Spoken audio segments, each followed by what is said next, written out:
is the long-awaited visitor. He will visit every one of us. Every son of Adam will be visited by him. The reality that no human being can escape, who already started his journey. So always keep your mind preoccupied with the remembrance of death.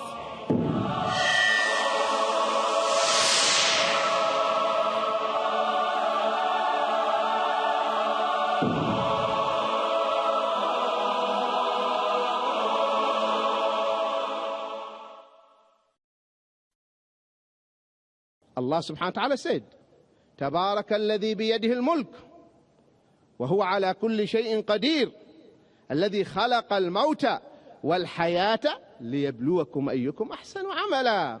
Blessed is be He subhanahu wa ta'ala. Blessed is Allah azza wa jal, who has the kingdom in His hand, the dominion in His hand. He created death and life to test you. That's the purpose. You will be tested. And subhanallah, just today I was reading a book, and in that book Imam al-Hasan al-Basri says something beautiful. He said, son of Adam by nature is arrogant. This is the nature of children of Adam. Son of man is arrogant by nature. And what brings him down to earth, what will bring you down to earth and remove that arrogance? Three things. Number one, death. Death bring you down. فرعون فحشر فنادى فقال أنا ربكم الأعلى. Fir'aun, I am your supreme Lord. That's what he said. What happened to him in the sea when he was drowning? He was crying to Allah. And Jibreel was stuffing his mouth with the mud. Jibreel hates him too much. And Jibreel was afraid that Fir'aun might say, I believe in the oneness of Allah. So Fir'aun, the last minute, he said, I believe in the Lord of Bani Israel. So Allah saved his body. That one supreme Lord now is on the beach, on the coast. Rotten corpse. Go to Egypt and you'll see Fir'aun. And Allah subhanahu wa ta'ala saved his body. Why? As a sign for all the Fir'auns in the Bible. There are many Fir'auns in the Bible. All those who follow the footsteps of Fir'aun, Fir'aun is an example for them. That's the wisdom. So what brings you down to earth is death. That's what Imam Hassan Basri said. The second thing he said, sickness. When you fall sick, you turn to Allah. Oh Allah, aghfirli. Oh Allah. Now you cry to Allah when you are sick. The moment you recover, you forget Allah. And the third thing he said, poverty, faqr. So this is the wisdom. Allah subhanahu wa ta'ala sometimes, what will bring you to Him is only sickness. Because you are arrogant. So Allah makes you fall sick. So you repent and turn to Allah. Sometimes you are arrogant because of your wealth. Overnight you become bankrupt. In the morning you lost everything in the stock market. Finish. Bankrupt. And we know cases. And the ICUs are full of them. In the ICUs. Overnight, bankrupt. So, this is the wisdom. So Allah has many ways to bring us to Him. To bring us to Allah subhanahu wa ta'ala. He is all wise. So, we will die because life is a test. How does the soul taken? We mentioned that. Who takes the soul is the angel of death. And his name is the angel of death. Because it is common among some Muslims that his name is what? Israel. No, his name is the angel of death. When will death happen? No one knows except Allah. But there are signs. There are what? Signs. Among the signs, do you see them? Do you see this? Gray hairs? This is a sign from Allah. وَجَاءَكُمُ النَّذِيرُ. The warning has arrived. You have gray hair. What are you waiting? And some of us, they start to die until they die. You know dying? Don't think you can become young again. So these are warnings from Allah. Your sight is weak, you use these glasses. That's a sign. Use a stick. That's a sign. Your back started to bend. That's a sign. So the signs are there. Allah sent signals to us to wake up, that the visitor is very near, is getting closer. And yet, many of us, they are in their 50s, in their 60s, and they still think that they will live forever. They think that. One of our mashayikh will say this quickly. He said in one of the talks to us, he said, today we'll do a feasibility study for our lifespan. He said, the Prophet Muhammad ﷺ said, the average of the Son of Man is 60 years. So we want to make a feasibility study how to invest our lifespan properly. He said, take out of the 60 years, 15 years, because that is childhood. Right? True or not? Before reaching the age of puberty. Help me with the arithmetics. What remained? 45 years.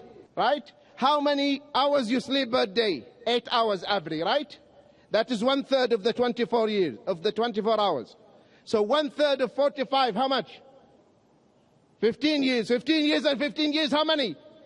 30 years gone. What remained? 30 years. How many hours you work per day? 8 hours. 1/3 of 30, how many?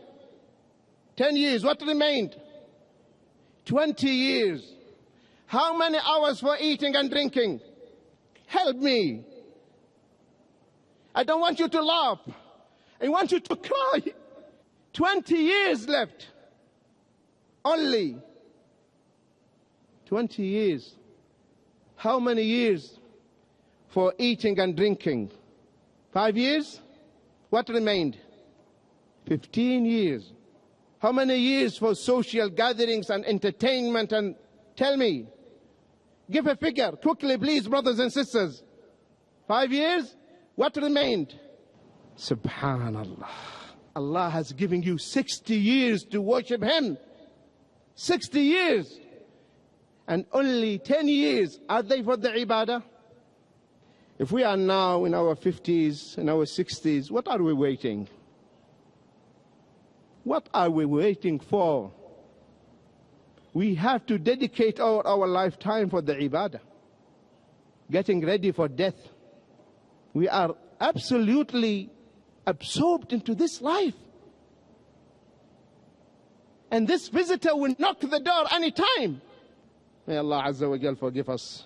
My dear brothers and sisters, I would like to shed light upon signs of good ending. May Allah subhanahu wa ta'ala end our life in a way that pleases Him. And may Allah subhanahu wa ta'ala forgive us our faults and mistakes. Among the sign of good ending is the shahada. A person dies while pronouncing the shahada. Ashhadu an la ilaha illallah, ashhadu anna Muhammad Rasulullah, and he dies, or she dies. So this is a good sign. Because Prophet Muhammad said, Man kana akhiru kalamihi la ilaha illallah dakhala al-jannah. If the last words that come out of your mouth, the kalima, the shahada, alhamdulillah. That's why the scholars, they say, when a person is dying and he says the kalima, then we keep quiet. If he starts to talk again, we remind him again to say the kalima. So we want the last words came from his mouth, the kalima. And if we feel that he is dying and he is not saying it, we dictate it to him. We tell him, say la ilaha illallah. Say la ilaha illallah. That is what Prophet Muhammad said in the hadith, لَقِّنُوا مَوْتَاكُمْ لَا إِلَهَ إِلَّا اللَّهِ. And here means لَقِّنُوا مَوْتَاكُمْ, dictate to the dead or dying people, inshallah, dictate to the dying people the kalima, La ilaha illallah. Not dictate to them when they are already dead. You know this? In some Muslim countries, the moment they put the body into the grave, you have this habit in this continent, in India. In some Muslim countries, when they lower the body to the grave, someone will come down and he will say, Ya fulan ibn fulana, سيأتيك ملكان فلا يخيفانك ولا يرهبانك إنما هم خلق من خلق الله يسألان. A long song. This man will come down and he will dictate to you. Two angels are, oh, so and so. First of all, he will say, oh, son of so and so, and he will mention your mother's name, not your father's name. You know why? Because they say, how can we be sure that he is the son of his father?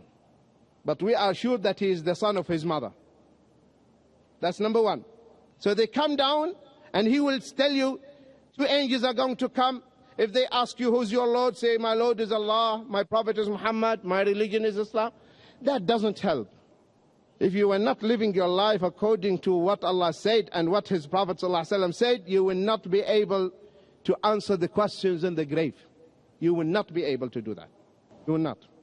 So this is a bid'ah, this is an innovation. This is not the meaning of the hadith of Prophet Muhammad ﷺ when he said, لَقِّنُوا مَوْتَاكُمْ. So the first sign of good ending is saying the shahada and then you die.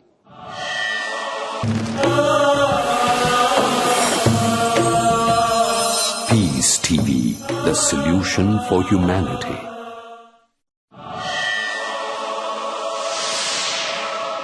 So the dunya is the one that preoccupies our minds. We hardly remember death. We don't remind each other about death. We don't do that. And if we are in a gathering and someone mentions death, we turn to him and say, don't spoil the mood. Don't remind us about death. Though the remembrance of death is very, very, very beneficial.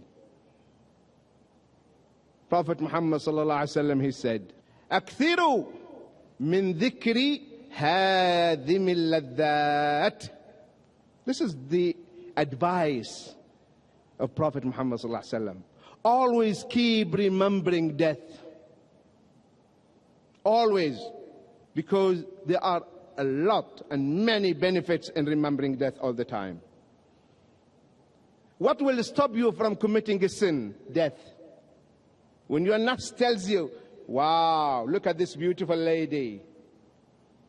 Do this. Watch this dirty movie. Go to this dirty site. What will stop you from that? The fear of Allah. What if I die while I am watching dirty stuff? Do you want to die like that? So the remembrance of death, remembering death, it stops you from doing evil deeds. So always keep your mind preoccupied with the remembrance of death. The remembrance of death softens the heart. It softens what? The heart. If your heart is hard, Prophet Muhammad ﷺ said what? Go and visit cemeteries. Go and visit the graveyard. Why? Because it will remind you of the second life. The remembrance of death, if you are in difficulty and you remember death, that hardship becomes easy. You say, Alhamdulillah, it's only a matter of years and we will leave this world. So there are many, many benefits in the remembrance of death. So my dear brothers and sisters, the definition of death is the complete, total separation of the soul from the body. Total separation. Total departure. Because the soul leaves every night, but not totally. There is a link between the soul and the body. That's why you remain breathing. But when you die, the soul leaves the body totally. So that's the definition. The definition of death is not the death of the brain. Because some people, this is something called clinical death. When the brain is dead, they say he is dead in the ICU. No, he's not dead. As long as he breathes normally, without the machines, he is alive. we cannot say that he is dead. Because the definition of death is when the soul leaves the body totally. How does it happen? We don't know. Yes, when Allah subhanahu wa ta'ala decides that so and so should die, he dies. And he commands this soul to leave. That's why the issue of the ruh belongs to Allah. يسألونك عن الروح قل الروح من أمر ربي وما أوتيتم من العلم إلا قليلا.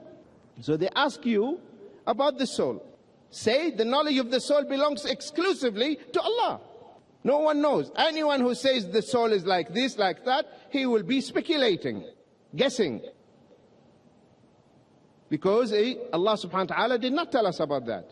So our knowledge should be confined to what Allah said about it, either in the Qur'an or in the authentic sunnah of the Prophet sallallahu alaihi wasallam. But at the process of dying, when a person is breathing his last, the angel of death comes.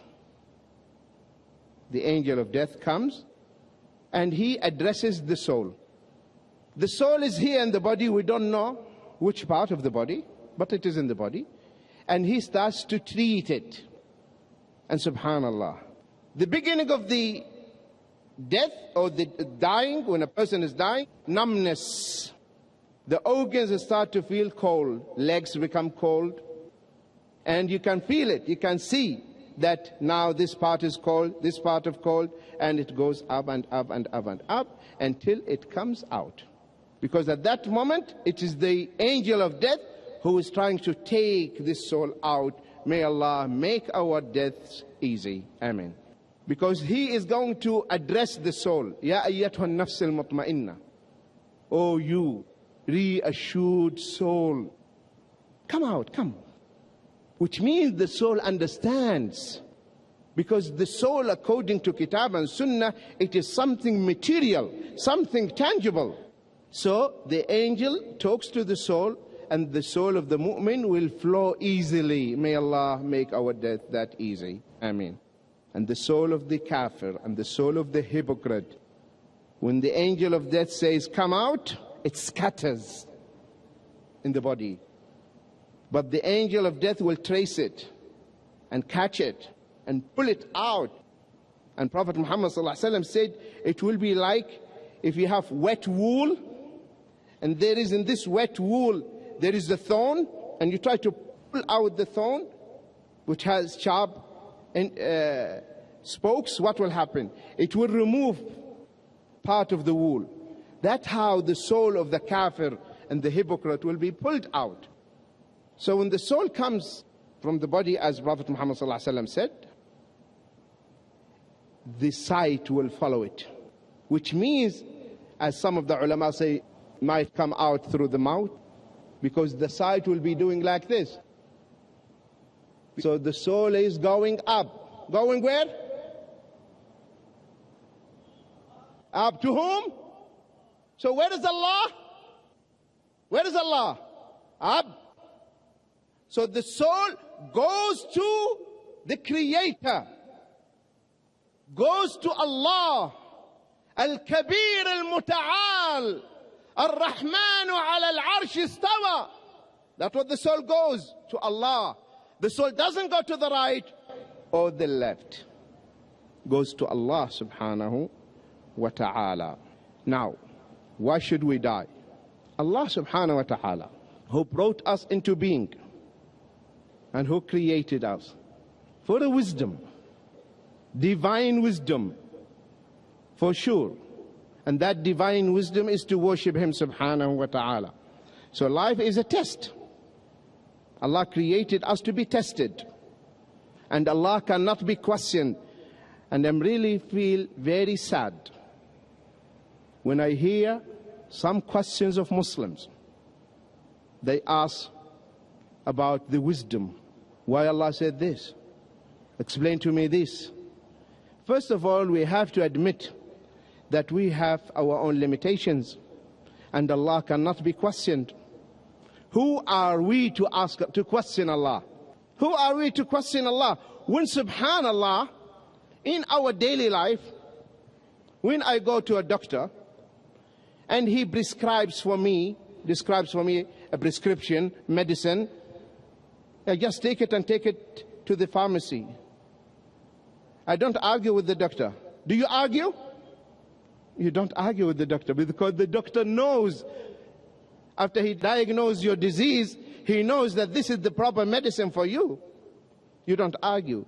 And if you argue, if you say, doctor, why did you give me this medicine? What will happen? What will happen? He will look at you, stare at you. Are you a doctor? That he will ask you. Are you a doctor? Oh, sorry, sir, sorry. You don't argue, you accept. And you argue with Allah Azza wa Jal, who created the doctor, and who created you, and who created everyone. So the issue of the Iman, my dear brothers and sisters, that when Allah says something, we say what? We hear and we obey. Sami'na wa ata'na. That's the Iman. And don't try for everything to give scientific explanation. Everything. Not everything can be explained. Why the prayers are 5 prayers, not 6 prayers? Why Fajr 2 rak'ah? Why Maghrib 3? They're less than endless. So the most important thing is the Iman. This is what the Creator said. Then these scientific explanations and all this stuff, they just come as a byproduct. What we have to emphasize upon is the Iman. We have to strengthen the seed of Iman and the tree of Iman in our hearts, my dear brothers and sisters. So that is the difference between us and the companions of the Prophet ﷺ. The companions of the Prophet ﷺ, the moment they hear Allah says something, finished, that's it. Amr ibn al-Jamuh, he was eating few dates in his hand. He said, "O Prophet of Allah, what stops me from entering the Jannah?" He said, "What you have in your hand." He threw the dates and he said, "It's a long life to stay until I finish my dates." And he entered the battlefield and he died. That's it. Anas ibn al-Nadr, he said, "By Allah, I smell the fragrance of the Jannah." The Iman. Prophet Muhammad sallallahu alaihi wasallam, he sent one of the Sahaba, Julaybib, and Julaybib radiallahu anhu was not handsome, by the way. And he told him, go to the family. He mentioned the name of the family in Medina, Ansar, and tell them Prophet Muhammad sallallahu alaihi wasallam tells you to get me married. And the parents said, he didn't find anyone else except you. The girl heard them from behind the curtain, and she said, "What are you discussing? Prophet Muhammad sallallahu alaihi wasallam chose him for me, and you are discussing the issue? Accept him." This is the Iman. This is the Iman. Finish. Prophet Muhammad sallallahu alaihi wasallam, he chose this. Don't you know, my dear brothers and sisters, that we contradict ourselves? We say he is Rasulullah, and then when we read his hadith, it doesn't make sense. I'm not convinced. What is this? And you admit he is Rasulullah, and then when you come across the hadith of the Prophet ﷺ, imagine you are in front of him. He's in front of you and he's commanding you. Will you say, "Oh Prophet, I still have some reservations"? Will you say that? So that is the Iman.